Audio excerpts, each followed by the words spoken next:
Hello everyone and welcome to my channel. In today's video, I am going to be talking about another frequently asked question that I get, which is which glue do I use for my projects? So it depends on the material that I'm using. It also depends on what mood I'm in. So I'm going to tell you the pros and cons that I have for each one of these different types of glues. And then I will let you decide for yourself which one you think is the best or which one you think you might want to switch to. I'll tell you my personal favorite at the end. So first we have Liquid Fusion. This is an 8-ounce bottle. And I got the 8-ounce bottle from Amazon because I have a big project coming up. Well, I have an order that I need to do, and I feel like I don't need to be worried about running out of glue. I normally buy the 2-ounce bottle. This one is colored, and I have another video. I'll probably link the video showing why this one is this color and how you can do it yourself and why you might want to do it. This is the 2-ounce bottle. I normally get this, but for big projects, this runs out pretty fast. So I'm glad they had the 8-ounce bottle. Some pros about this. Working time. By working time, I mean once you apply the glue on, you spread it out evenly, you have a ton of time to finish adding on your rhinestones, which is great because I feel like you get done a lot faster when you have a lot of working time. It's less messy once you spread it out. I usually use a paintbrush. So like one of those little spongy paintbrushes, I rip the sponge part off and use the plastic part to spread the glue. And I gotta be honest, sometimes I do use my finger to just evenly spread it. It is a non-toxic glue. So just as a quick disclaimer, I do want to point out that I believe it says non-toxic as in it doesn't have any toxic fumes, because on the bottle it does say do not get on skin. So I'm not necessarily recommending that you do rub it with your finger. I'm just saying like that's how I got my best results is by rubbing it with my finger, and then I scrape it off the edge of my crafting table. But the best way to do it is with that whole remove the sponge tip off of the sponge paintbrush, just to be safe. Or if you would like to use your finger, then I would say use like a nitrile glove or something like that to protect your skin, just in case it is harmful to get on your skin, because they do have that. So I wanted to make that as a disclaimer as well in my video. That is probably my favorite feature for this glue, the working time. My second favorite feature, it does not really have smell. It doesn't smell out. So those are two really great cons already. The working time, the fact that it doesn't smell out. And my third would be that when you're using stainless steel, which I work with stainless steel a lot, it has a very beautiful hold. You don't need to do any sanding. It works very well. A con for me would be, depending on the type of material that you're using, you might have to sand your material. So for instance, if you're using an acrylic cup, you're definitely going to have to scuff that up. If you're using plastics, especially glossy plastics, you're going to have to scuff that up or sand it to get this to adhere better to it. Because if you don't, then this right here is going to cause the rhinestones to stick to each other, but it will not adhere to your cup without you sanding it. Same thing for phone cases. If you have a silicone phone case, you're going to want to sand it up really, really good using a rotary tool. I don't recommend sandpaper for silicone phone cases. You want to use a rotary tool. That's your best option. And then you can go ahead and use your Liquid Fusion. And I mean, you have the best hold you can have without the toxic smells. Love this glue. I feel like there's more pros than there are cons, especially when you're working with stainless steel. This is a great glue. Next, we have E6000. First and foremost, what I want to say, actually, I forgot to mention, if you don't use the technique that I mentioned about the paintbrush, like pulling off the sponge part, you can actually even use the sponge part if you want to. I don't recommend it though, because the glue stays at the tip of the brush. Go ahead and just rip it off. I mean, they come in multi-packs. Just go ahead and rip it off, use plastic part, spread it evenly, or you can use one of these. An applicator bottle, just be careful to make sure that you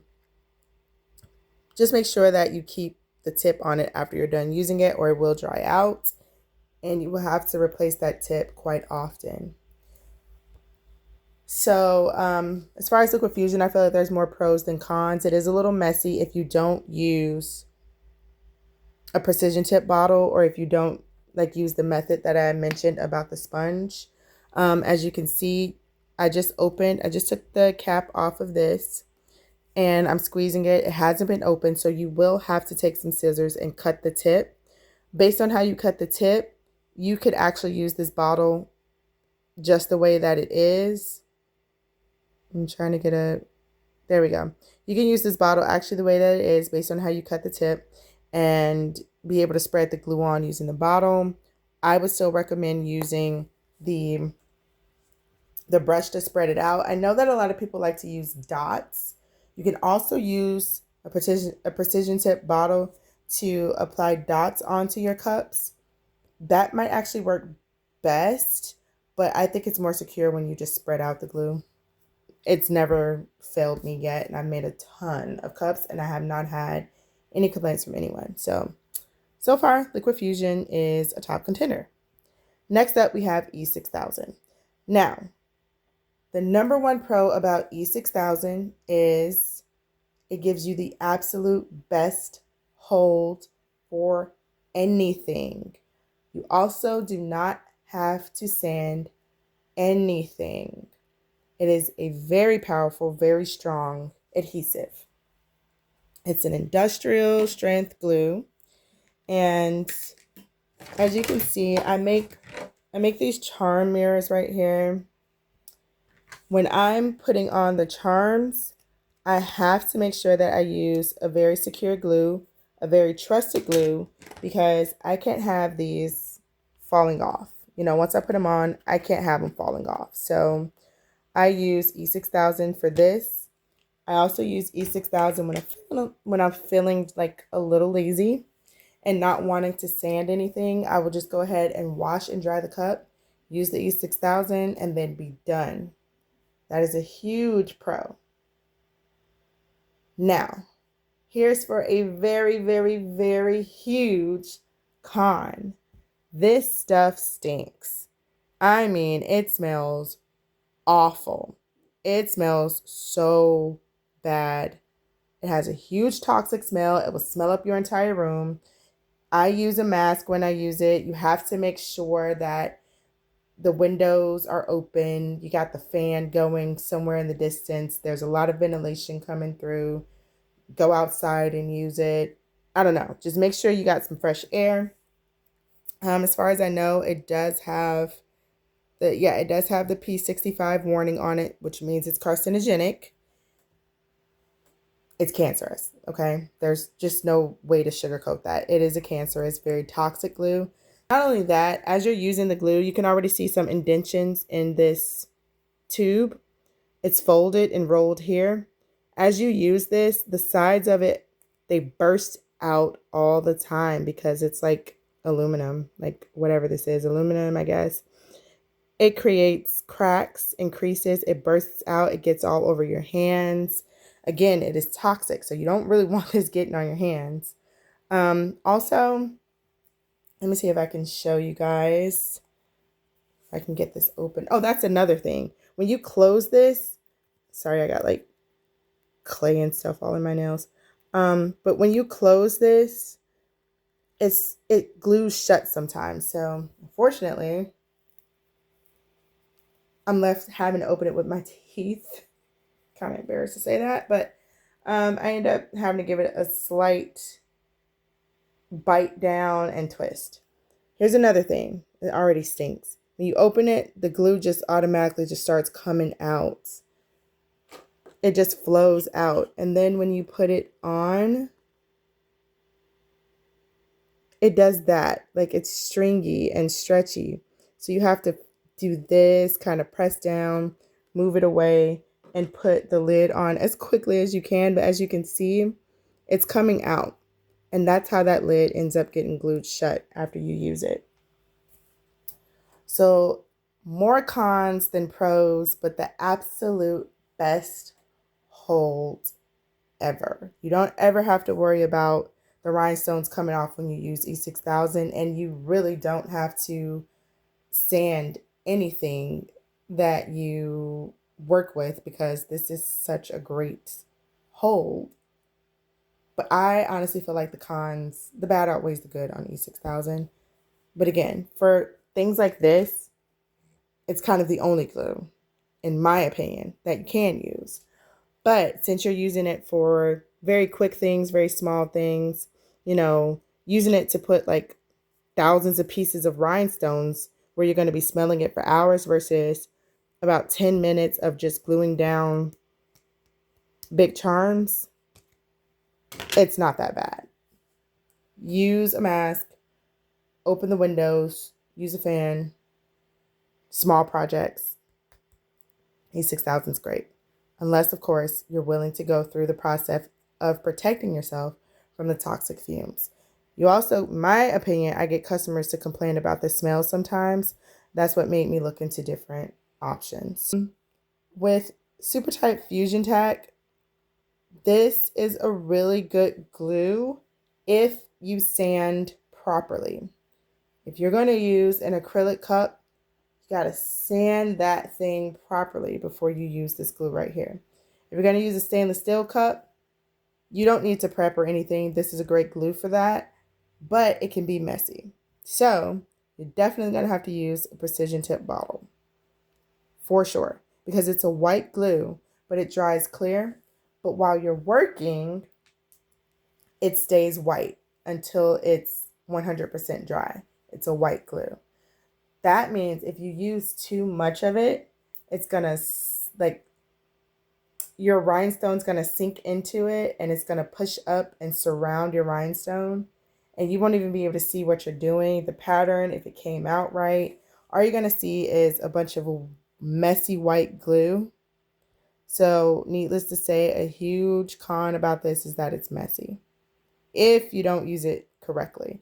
I noticed that a lot of people like to use just dots, dot, dot, dot, put the rhinestone on. As far as I'm concerned, that does work beautifully, but it takes much more time. You can use the method that I talked about with the liquid fusion where you use the broken paintbrush to spread this on evenly. However, your work time with this is not as long as your work time with the liquid fusion. This dries up faster. And then you have to peel it off. The fact that it even peels off is a little concerning to me. So your best bet is to use a precision bottle and put the dots on and then put the rhinestone one by one after you have thoroughly prepped and sanded your cups or whatever material that you're going to. If you're going to use wood or something like that, you don't need to prep that. A stainless steel cup, you really don't need to prep that. But for acrylic and plastic, please absolutely prep your cup if you're going to use this glue. Another pro about this glue is that it doesn't really smell out. It doesn't smell bad. It just smells like glue. Oh, I forgot to mention, I also use the Gorilla Grip glue. Dear God, it's almost as worse as this stuff. Just don't use these. These are for household projects anyway. I don't think they were ever intended to be used for crafting, but I think since crafters used it so much, it became trendy to use as crafting. They even made a no odor version of it, but it is so freaking expensive and it's only the 2-ounce precision tip tool, which don't even get me started about the precision tip bottle version of this. I would grab it, but it looks kind of ghetto. I'm not even gonna lie to you. It's wrapped up in paper towel and rolled up because the sides bursted as I pushed up more as I needed it. The tips, they get clogged with glue so easily. The glue just oozes out of it. The strings go everywhere, but has an amazing hold. This is also another size of E6000. I use this for small projects like rhinestone pins, like this pin right here. I will use this for, small projects like that, or like for the little phone stand pop sockets. I use that, or if I'm doing like a tiny pocket-sized mirror, I'll use this size right here. Something to note about this is that the work time on this is not that long, but it's much longer than this. There's also another size that's even bigger. That right there you usually find in the paint section. Don't use that. Please don't use that. I'm just going to warn you ahead of time. Don't use that. Also, another con about the E6000, I can't believe I'm jumping back to the E6000. As I'm thinking about it, it's coming to me. But another con is that you can get a batch that kind of smells like toxic pickle juice. I don't know what that's all about. But I mean, when I say you can't even use a mask with it, it smells horrid. It smells so bad to the point that it was making my nose, my throat, and my chest burn. So I would have to go and buy more tubes of it if it's a particular project where I have to use E6000, like my charm mirrors. So you kind of gamble a little bit when you're buying E6000, unfortunately, because you can really have some bad experiences with this stuff. But back to the Fusion Tack, great hold depending on what type of project you're doing. Stainless steel, nice, except you should definitely use the dot method when you're gluing. And I might do a video to show what I mean, the different types of gluing methods. You don't want to spread this out too much. Like I say, it's going to make a white mess all around your rhinestone. And then it takes away from the shine of your rhinestone once it's finished, if it's all covered or surrounded by this glue. Even though it dries clear, it's very noticeable. You don't want that. Hopefully that's enough information for you to decide which glue you think is best for you based on whatever project you need to do. My overall favorite personally is Liquid Fusion because you can do more with it. The work time's great. The smell's not bad. You can literally color this stuff easily. Very easily. I have like 100 bottles of this stuff in multiple different colors. Like, it's insane. But yeah, overall my favorite is Liquid Fusion. You could also put it inside the Precision bottle. I don't. I just like to spread it and use that paintbrush tool. And I mentioned this in my last video.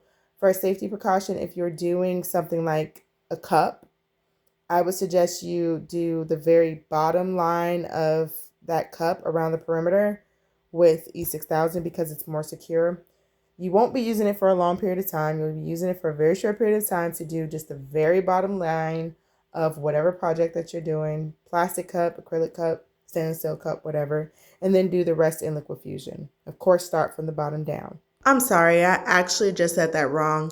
You want to start from the top of the cup, but flip the cup upside down. So start from the top of the cup, like put your hand in the cup, and then, start from the very top of the cup and go all the way down. But when you get to the bottom, you want to make sure you use E6000 on the very bottom. You don't have to, but I do it because it's more secure to use E6000 on the very last line, the base of the cup. So hopefully you understand what I'm saying. I do have tutorials where I show what I mean by start from the top down and use E6000 on the base. I hope that the information I gave was very helpful. I really do hope it was helpful because sometimes I don't get to answer some of my comments in time. So I'm going to take a lot of the questions that I get from the comments and just go ahead and make a video about it, or even the questions that I get on social media and just make a video about it. So I hope this has been helpful to you guys. Thank you so much for watching, and I will see you in my next video. Bye.